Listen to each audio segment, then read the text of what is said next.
नमस्कार, बहुत स्वागत आप सभी का। दोपहर के 3 बजने वाले हैं, वक्त है 3 का तड़का का। आप सबके साथ मैं हूं प्रियंका राय। बुलेटिन की शुरुआत करेंगे लाइन ऑफ एक्चुअल कंट्रोल पर चीन की बड़ी साजिश वाली खबर के साथ।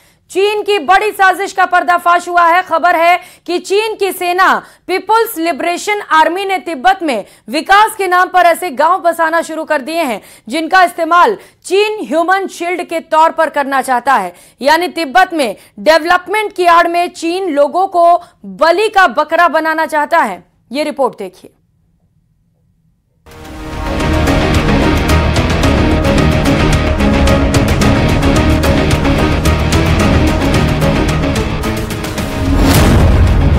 तिब्बत में चीन की नई साजिश।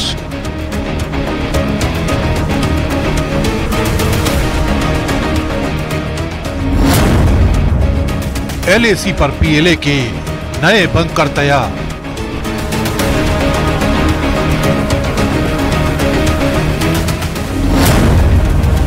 विकास के नाम पर ड्रैगन की चाल।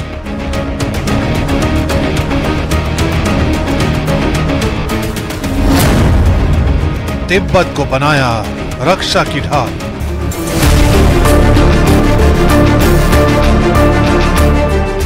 गलवान में भारतीय सेना के हाथों मुंह की खाने के बाद चीन की सेनाएं लगातार अपनी डिफेंस शील्ड को मजबूत करने में जुटी है। खबर है कि चीन तिब्बत में अपने निर्माण कार्यों को लगातार रफ्तार दे रहा है।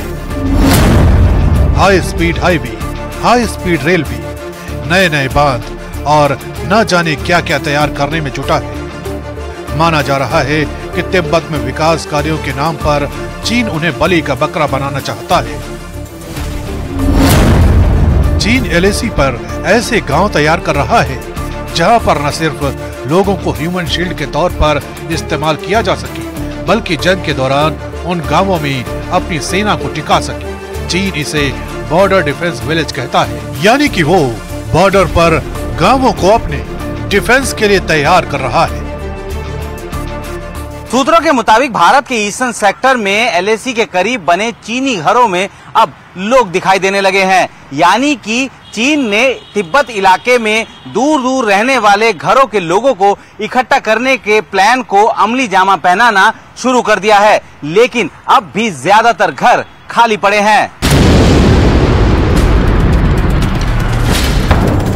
खबर है कि बीते 6 सालों में चीन ने इस तरह के गांवों को तैयार करना शुरू किया है।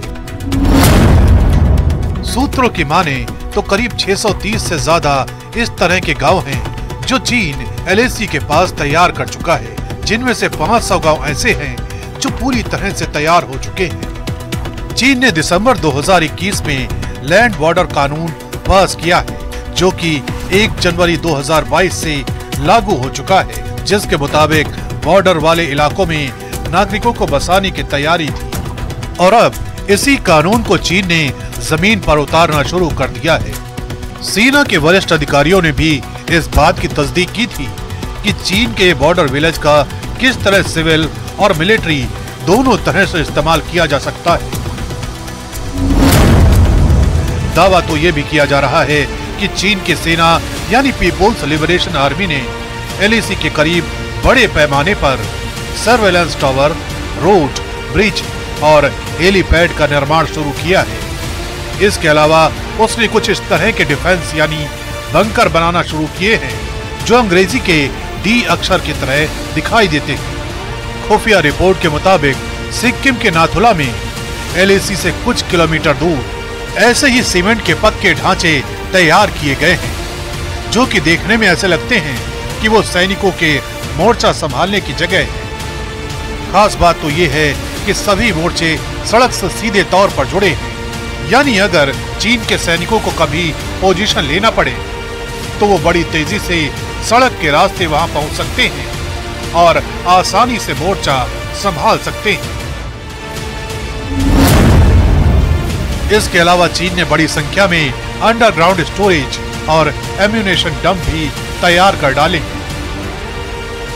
पहले इस तरह के स्ट्रक्चर LAC से दूर होते थे, लेकिन अब ये नजदीक दिखाई देने लगे हैं। अरुणाचल प्रदेश में लाइन ऑफ एक्चुअल कंट्रोल पर 5 विवाद के पॉइंट हैं, जहां भारत और चीन दोनों अपना अपना दावा करते हैं। LAC पर दोनों देशों के सैनिक कहीं पर 100-200 मीटर की दूरी पर तैनात हैं, तो कहीं पर ये दूरी 3 किलोमीटर तक है। यानी चीन की ये तैयारियां साफ बता रही हैं कि वो भारत की लगातार बढ़ती ताकत से कितना दहशत में है।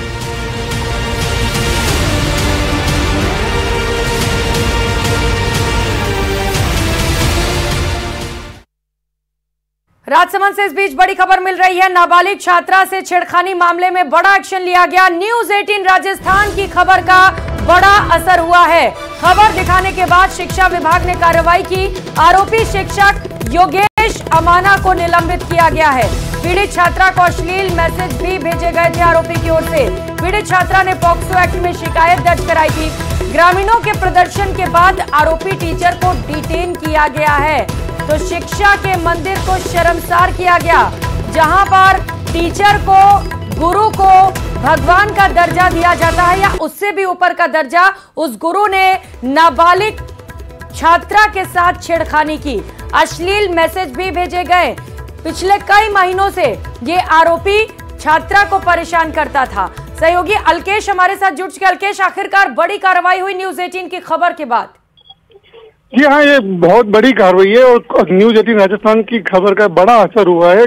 चैनल ने इस खबर को प्रमुखता से दिखाया था किस तरह से एक जो शिक्षक है योगेश कुमार अमाना, वो एक छात्रा को, स्कूल नाबालिग छात्रा को परेशान कर रहा था और आज ग्रामीणों ने प्रदर्शन किया। तो चैनल पर खबर दिखाए जाने के बाद शिक्षा विभाग हरकत में आया और शिक्षक योगेश कुमार, जो योगेश अमाना है, उसको तत्काल प्रभाव से निलंबित करते हुए उसका मुख्यालय आमेर CBO ऑफिस कर दिया गया है। और जिला शिक्षा अधिकारी जो माध्यमिक मुख्यालय नूतन प्रकाश जोशी, उन्होंने बताया कि उनको सूचना मिली थी कि शिक्षक इस तरह के जो नाबालिग छात्रा के साथ अश्लील हरकतें करता है और उन्होंने प्रिंसिपल से रिपोर्ट ली और ग्रामीणों की शिकायत मिली। तो तत्काल प्रभाव से शिक्षक को, जो आरोपित शिक्षक था योगेश अमाना, उसको दोषी मानते हुए सस्पेंड कर दिया है और उसका निलंबन काल में उसका मुख्यालय है जो आमेर CBO ऑफिस रहेगा। और सिर्फ निलंबन नहीं, जरूरी है कि पुलिस भी इस पूरे मामले पर सख्त कार्रवाई करे। पुलिस की ओर से पूरे मामले पर अब तक क्या क्या कार्रवाई की गई अलकेश? से भी क्योंकि सूचना, ग्रामीणों ने प्रदर्शन किया था तो सूचना पर नाथद्वारा थाना पुलिस और जो नाथद्वारा थाना के जो CI है विद्याधर मालवी, वो खुद मौके पर पहुंचे थे और मौके पर पहुंचते ही पुलिस ने जो आरोपित शिक्षक था योगेश अमाना, उसको डिटेन कर लिया था। और वही पीड़िता की जो शिकायत, पीड़िता की, जरूरी है कि इस तरीके के मामले पर सख्त कार्रवाई की जाए ताकि दोबारा कोई शिक्षक इस तरीके के घटनाक्रम को करने से पहले 100 बार जरूर सोच ले। बहुत शुक्रिया आपका तमाम जानकारियों के लिए।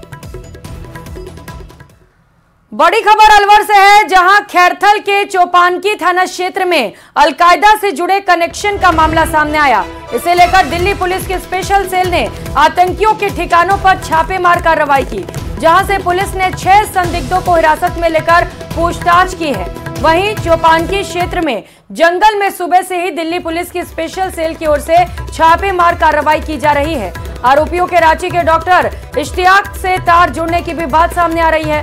बताया जा रहा है कि ये लोग आतंकी गुट बनाकर युवाओं को हथियार चलाने की ट्रेनिंग दे रहे थे। मौके से गोला बारूद और हथियार भी बरामद हुआ है, यानी कि एक बड़े आतंकी साजिश को रचा जा रहा था, अंजाम देने की कोशिश की जाती, लेकिन उससे पहले ही दिल्ली पुलिस की स्पेशल सेल ने 6 लोगों को हिरासत में ले लिया है। ये युवाओं को आतंकवादी बना रहे थे, ट्रेनिंग दे रहे थे कैसे बंदूक चलाया जाए, लेकिन किसी बड़े वारदात को अंजाम देते उससे पहले ही दिल्ली पुलिस ने इस आतंकी साजिश को नाकाम कर दिया। अलकायदा से जुड़े हुए कई संगठनों और उससे जुड़े हुए कई संदिग्ध आरोपियों के खिलाफ एक बड़े सर्च ऑपरेशन की कार्रवाई को अंजाम दिल्ली पुलिस की स्पेशल सेल के द्वारा दिया जा रहा है।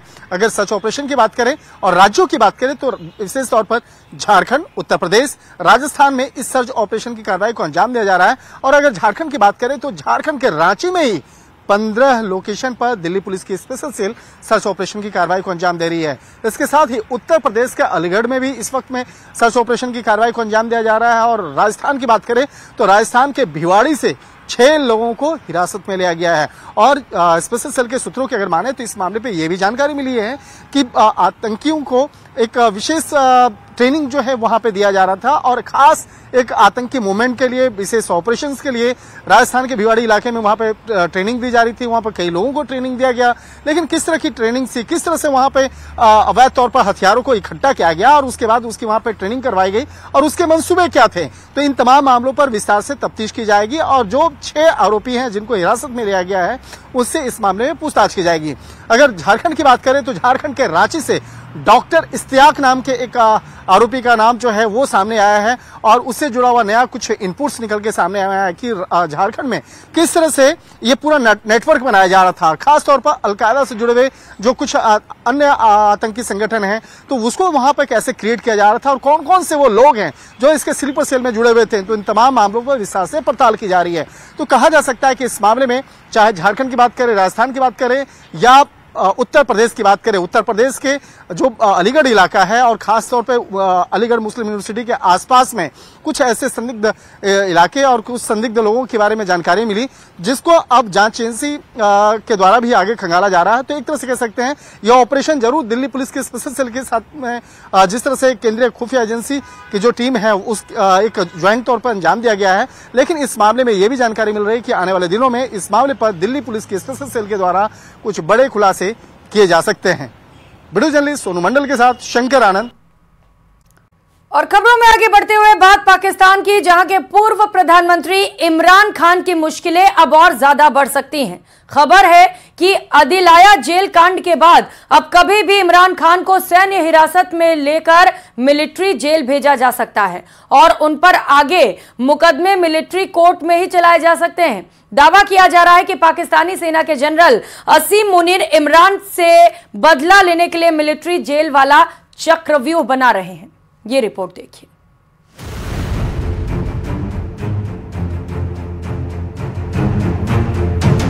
क्या सैन्य हिरासत में लिए जाएंगे इमरान खान? क्या मिलिट्री जेल जाने वाले हैं इमरान खान? क्या मिलिट्री कोर्ट में ही चलाए जाएंगे इमरान पर मुकदमे? क्या असीम मुनीर के बदले का शिकार होंगे इमरान खान?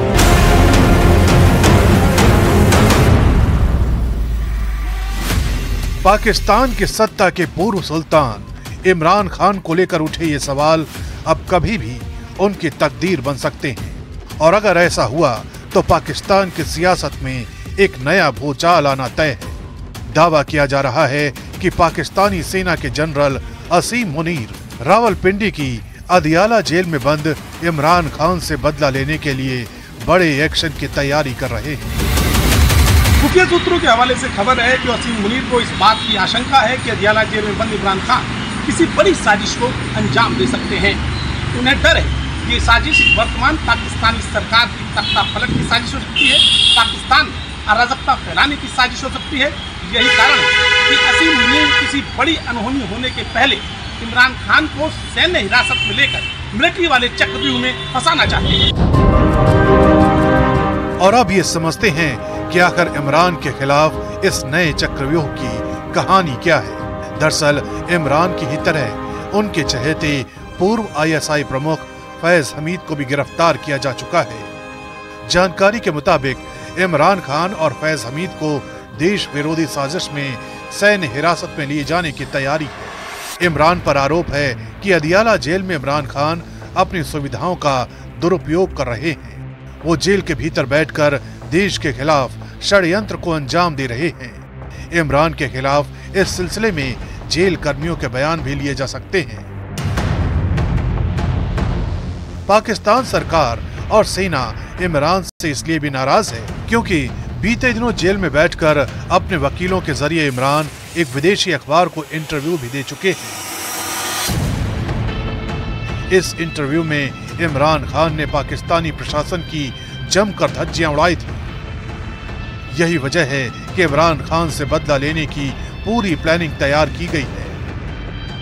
असल में इमरान खान को मिलिट्री जेल में रखे जाने के बहुत सारे मायने और फायदे भी हैं। सेना की जेल में रखे जाने का मतलब है कि उनके खिलाफ आगे के मुकदमे सैन्य अदालत में ही सुने जाएंगे। इमरान खान बाहर की दुनिया से एकदम कट जाएंगे। क्योंकि न तो उन्हें अदालत जाने के लिए जेल से बाहर आना पड़ेगा और न ही इमरान के सहयोगी आसानी से सैन्य जेल में उनसे मुलाकात कर सकेंगे। देसी और विदेशी मीडिया से भी इमरान की बातचीत बंद हो जाएगी और वो पाकिस्तान सरकार और फौज पर टारगेट नहीं कर पाएंगे। अभी तक इमरान खान लगातार पूर्व आईएसआई प्रमुख फैज हमीद की गिरफ्तारी को लेकर कई सवाल उठा चुके हैं। वो मीडिया में ये कह चुके हैं कि पूर्व प्रधानमंत्री होने के नाते उन्हें जो सुविधाएं अदियाला जेल में मिलनी चाहिए वो नहीं दी जा रही। इसको लेकर पाकिस्तान समेत दूसरे देशों में भी बड़ा हंगामा हो चुका है। यही वजह है कि अब असीम मुनीर जैसे ही हरी झंडी देते हैं वैसे ही इमरान के लिए सैन्य जेल की काल कोठरी के दरवाजे खोल दिए जाएंगे।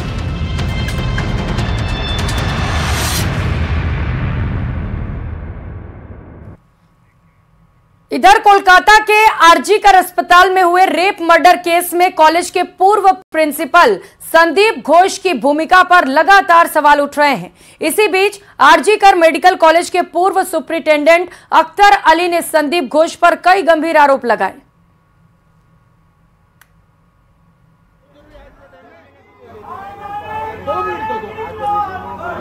आज के इस राजकीय वरिष्ठ उपाध्याय संस्कृत विश्वविद्यालय के कक्षों का लोकार्पण के अवसर पर सभी हमारे श्योपुर मंडल एवं सांगानेर मंडल से आए सभी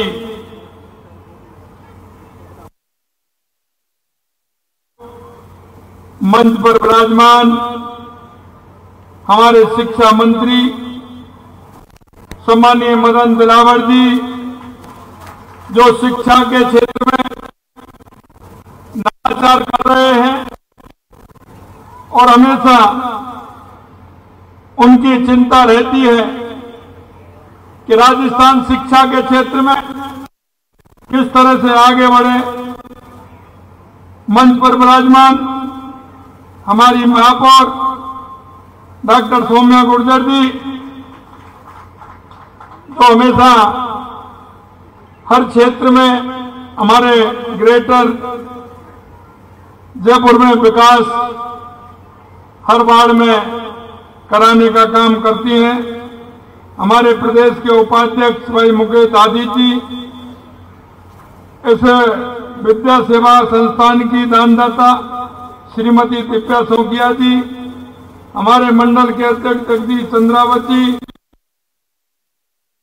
नियोजक सम्मानीय तिवारी जी, समाज सेवी बाबूलाल शर्मा जी, सदस्य विद्या सेवा संस्थान गौरव जैन जी, राम शरण गुप्ता जी एवं इस कार्यक्रम में आए सभी मेरे पूजा योग बुजुर्गों, नौजवान दोस्तों और इतनी बड़ी संख्या में आई मेरी माता बहनों, सबसे पहले तो एक सांगानेर का प्रतिनिधि होने के नाते मैं आप सभी का अभिनंदन करता हूं, वंदन करता हूं, आप सभी को मैं नमन करता हूं।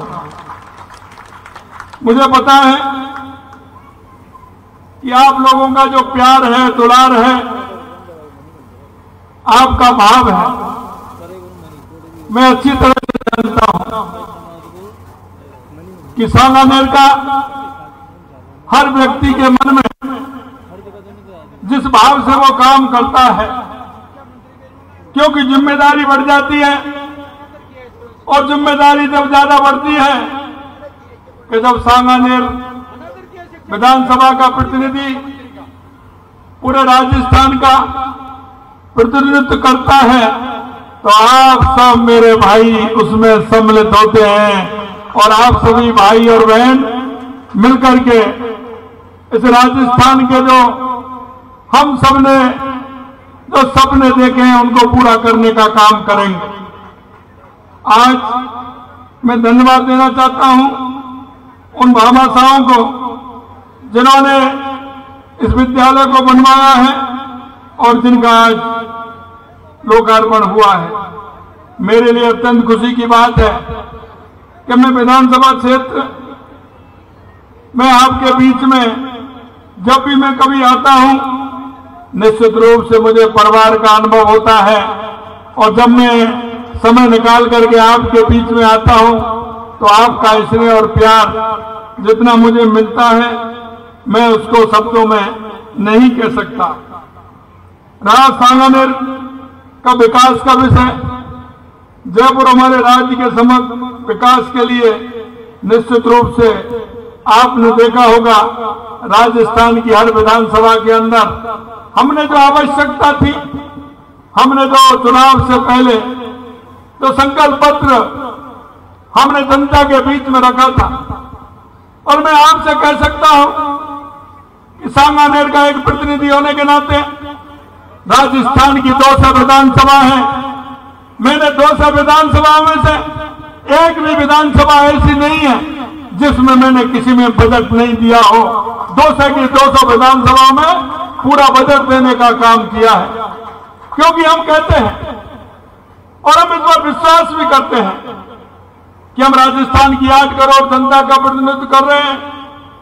हम 8 करोड़ जनता के प्रतिनिधि के रूप में काम करते हैं, और हम सबका विकास, सबका साथ, सबका विकास, सबका विश्वास, सबके प्रयास की धारणा को लेकर के हम काम करते हैं। हमने देखा है कई राजनीतिक दल ऐसे होते हैं, वो सीमित होते हैं और वो देखते हैं जहां उनका प्रतिनिधि होता है सिर्फ वहां काम करते हैं। मैं आपसे कहना चाहता हूं, क्योंकि हम